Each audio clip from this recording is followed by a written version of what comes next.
안녕하세요. 소영 목사가 들려주는 신앙의 집을 바르게 짓는 사람들의 교회 신집사 교회에 오신 것을 환영합니다.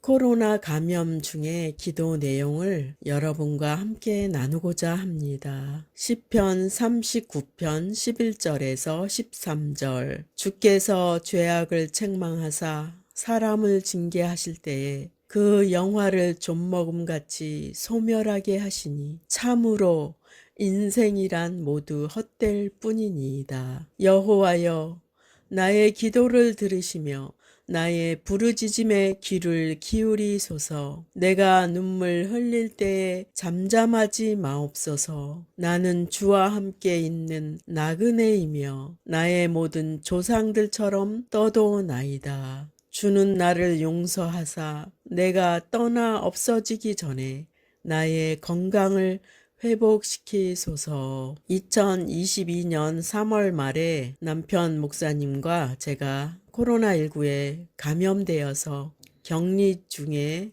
드린 기도 내용을 여러분과 나누고자 합니다. 저는 감기 증세가 몸살로 오면 끝이 나는데 코로나19는 처음에는 그렇게 시작되어서 근육통이 16시간 심하게 지속되었습니다. 그리고 호흡기 쪽에 문제가 나타나기 시작했습니다. 이 감염병은 호흡기로 감염되어서 그런지 호흡기 쪽에 고통이 많이 왔습니다. 목소리가 쉬기 시작하고 목마름 증세가 많이 나타나고 미각이 둔감해지고 심할 때는 청각도 둔감해지면서 정상적인 상태 유지가 힘들었습니다. 병원에서 처방해준 약을 복용하면서 기도하려고 하면 졸음이 많이 와서 기도하기가 힘들었습니다. 그래도 하나님 앞에 기도를 하려고 노력하였습니다. 그때 드린 기도 내용입니다. 하나님 아버지, 저의 미각을 잃더라도 하나님에 대한 영적인 감각을 잃지 않게 해주세요. 저의 육신적인 감각을 잃더라도 영적으로 하나님을 모시기 위한 영적인 감각이 더 생겨지게 해주세요. 코로나19 감염된 기간 동안에 내 몸이 주님을 잘 섬기는 몸으로 변화시켜 주세요. 내가 가지고 있던 총명이 사라진다면 주님의 총명이 그 자리를 대신하면 더욱 감사로 영광 돌릴 것입니다. 지금 죽는다면 감사한 마음으로 천국에 가기를 원합니다. 라고 기도를 하였습니다. 질병의 시간을 지나면서 내가 잡으려고 추구했던 것들이 참으로 부질없다는 생각이 들었습니다. 잡고 놓지 않으려던 육적인 욕심, 영적인 욕심들이 생각이 나서 회개의 시간을 가졌습니다. 허물 많고 죄악이 가득 찬 나 자신을 발견하면서 정말 나는 아무것도 아니구나 라는 생각을 하게 되었습니다. 우리 부부가 격리된 기간에 코로나19의 감염으로 천국에 입성하신 노회 회원인 목사님의 부고의 소식을 들었습니다. 삶과 죽음도 한 발자국의 거리뿐이 안 되는구나 라는 생각도 하게 되었습니다. 우리 부부도 부고하신 목사님의 뒤를 따를 수도 있는 연약한 존재라는 것을 알게 되었습니다. 코로나로 격리되어 주일 예배 때에 남편 목사님의 기도 내용입니다. 하나님 아버지, 우리가 코로나에 감염된 것도 코로나에 감염 안 된 사람보다 죄가 더 많아서 걸린 것도 아닌 줄 압니다. 우리가 코로나에 감염되었는데 살아 있어도 죽은 사람보다 죄가 적어서 살아 있는 것도 아닌 줄 압니다. 아버지의 뜻이 어디에 있는지 우리는 알 수 없지만 우리가 살아서 건강하다면 하나님의 복음을 전하며 살아야 될 줄 믿습니다. 이렇게 기도를 하셨습니다. 우리는 코로나에 감염되고 또는 감염되지 않았다고 남을 정죄하지 말자는 취지의 기도 내용이었습니다. 코로나 감염된 이후에도 육체에 입혀지는 후유증이 기억상실증, 이명, 기침, 피로, 후각상실, 미각상실 등이 있습니다. 저는 이렇게 된다면 자아 부인하는데 오히려 쉽게 다가갈 수 있다는 생각을 하게 되었습니다. 육체가 건강함으로 짓는 죄의 속성들이 많기 때문입니다. 그래서 결국은 살아도 죽어도 주님의 은혜라고 고백하는 것이 우리 신앙인들의 열매입니다. 성경 읽기 시간에 이 말씀을 읽었습니다. 마가복음 3장 3절에서 5절. 예수께서 손 마른 사람에게 이르시되 한가운데에 일어서라 하시고 그들에게 이르시되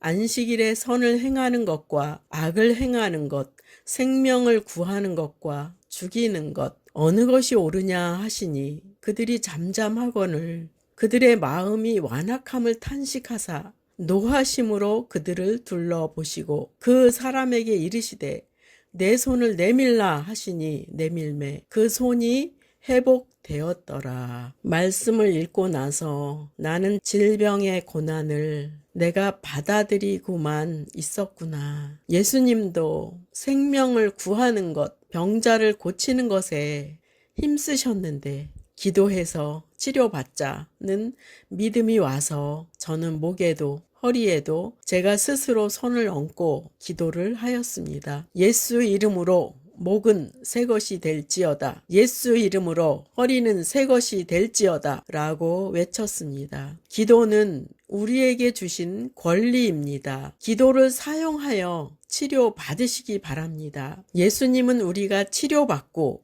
상쾌한 상태로 기쁜 마음으로 하나님께 찬양 드리기를 원하십니다. 코로나 격리 기간이 7일이라 밖에 나갈 수가 없었습니다. 먼 곳에 있는 믿음의 성도님은 죽을 배달시켜 주기도 하였습니다. 가까운 곳에 있는 믿음의 성도님은 여러 가지 음식과 과일을 문 앞에 놓고 가셨습니다. 병원에 아픈 것을 전화로 의사 선생님과 상담하고 내가 원하는 약국을 알려드리면 그 약국에서 약을 무료로 처방을 하여 주었습니다. 격리가 되어 있기 때문에 약을 타러 갈 수가 없어서 가까운 곳에 믿음의 성도님이 대신 약을 받아서 문 앞에 놓고 가셔서 약을 받아 먹을 수 있는 사랑을 받았습니다. 며칠 후 가까운 곳의 성도님도 확진되어서 저보다 이틀 빨리 격리 해제된 남편 목사님께 죽을 사서 보내드리라고 말씀드렸고 남편 목사님은 그 가정 문 앞에